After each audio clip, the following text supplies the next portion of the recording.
Hello students, in this video we are going to do the project Arduino OLED animation with our BNSS IoT Trainer Kit.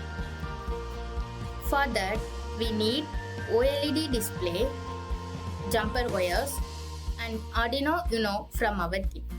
To do the project we need to create the circuit as per the schematic diagram.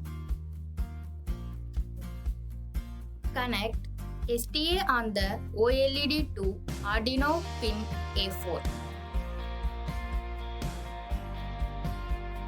and connect SCL on the OLED to Arduino pin A5.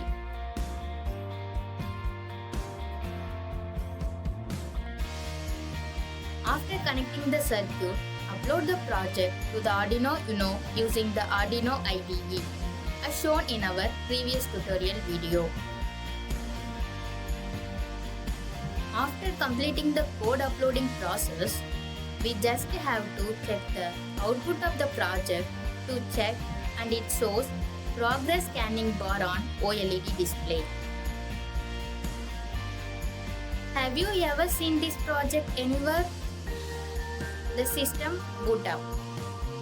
The progress bar updates as systems boots up. The same mechanisms is used in this project. Thank you.